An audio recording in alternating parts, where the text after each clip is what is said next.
थोड़ी देर तो मात पिता को पुत्र देह पर रोने दो, फिर रच लेना षड्यंत्र। क्यों नहीं, पर भ्राता तो होने दो। और दो की तो संख्या कम है, कम से कम 7 तो हो जाना। फिर घेर के किसी बालक को एकाकी तुम सब उस पे हावी हो जाना। वो शस्त्रहीन हो, पर तुम सब लड़ना हथियारों से। योजना तो कर ली है ना? कल किसका बालक मारोगे? केशव, हर उस बालक की छाती दुर्योधन का दल भेदेगा, जिस जिस बालक को उसका राजा रण में लड़ने भेजेगा। और इतना मोह था बालक से तो गोद में उसको रखते ना, धर्मराज आ जाते रण में और स्वयं वो लड़ते ना। पर तुमसे ये संवाद व्यर्थ है। तुमने तो ये मान लिया पदक धर्म का वो लाए हैं, मैंने अधर्म का ज्ञान लिया। ज्ञान में तो दुर्योधन सबने सदा धर्म ही पाया है। पाठ अधर्म का किसी गुरु ने शिष्य को नहीं पढ़ाया है। फिर किस ज्ञानी के कहने पर चौसर की बिछवाकेबाजी छीन के राजपाट भाई का बन जाने की आज्ञा दी?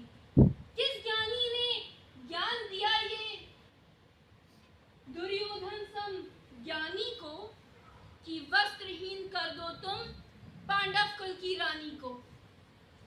किसने सिखा दिया है ऐसा रण कौशल तुम वीरों को कि घेर के एक छोटे बालक को उसकी हत्या कर दो?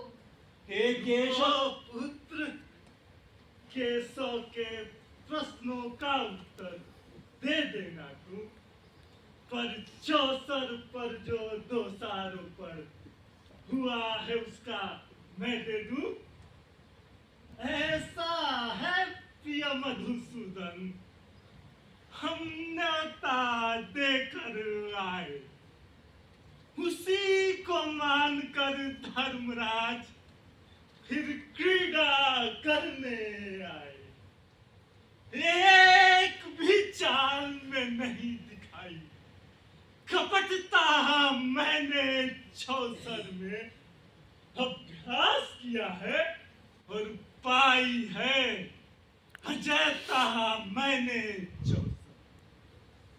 उनको भी तो साथ में कोई निपुण खिलाड़ी लाना था, या धर्मराज को ही थोड़ा अभ्यास तो करके आना था।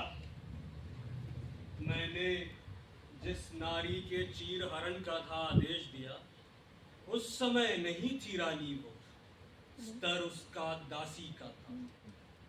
दासी को निर्वस्त्र करा दुर्योधन पापी कहलाया, पर धर्मराज ने स्वयं धर्म का उपहास नहीं था उड़वाया।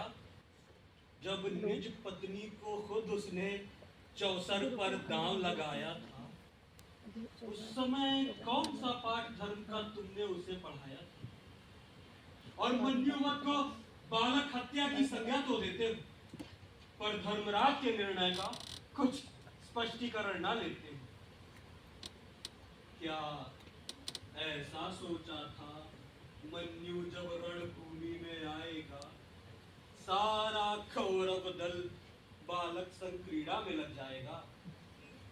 वो युद्ध हेतु आया था मुझ तक, उसको युद्ध दिया मैंने। वो उत्तम योद्धा था, उससे उत्तम ही युद्ध किया मैंने। यदि मेरा मार्ग अधर्म का है तो एक प्रश्न का उत्तर दो, धर्म गुरु सब गुरु वंश के मेरी ओर से लड़ते क्यों? फिर सेनापति क्यों द्रोण मेरे और पितामह शैया पड़े हैं क्यों? यदि धर्म है उनकी ओर तो ये सब मेरी ओर खड़े हैं क्यों? वो राजधर्म से बंधे हैं, उनके पास था कोई विकल्प नहीं। पास तुम्हारे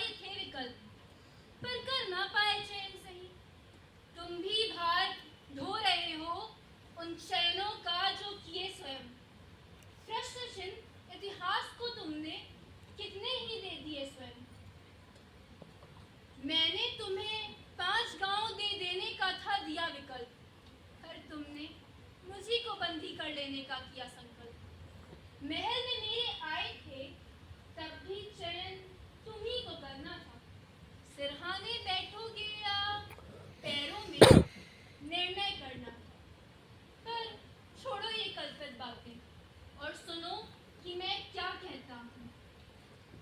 एक सही चयन करने का अंतिम अवसर देता हूँ। ऐसे मोड़ पर खड़ा हुआ है महाभारत का ये रण। दोनों ही पक्ष है हानिग्रस्त, पर दोनों ही है सक्षम। यहाँ पर भी रुक जाएगा रण तो दोनों कुल बच जाएंगे। भूल के अपनी क्षतियों को फिर से जीवन रच पाएंगे। तुम मेरे चयन की क्षमता के अच्छे उदाहरण लाए।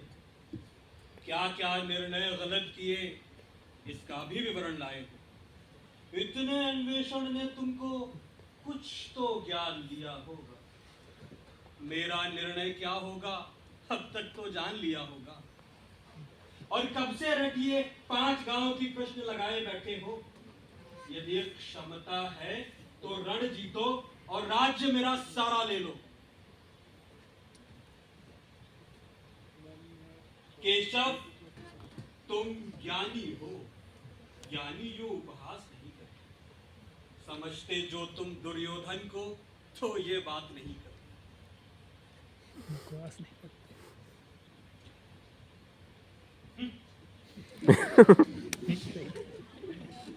It was the right one. शांति तोड़ दी। समझता सभा का मौन भंग कर दिया। इसीलिए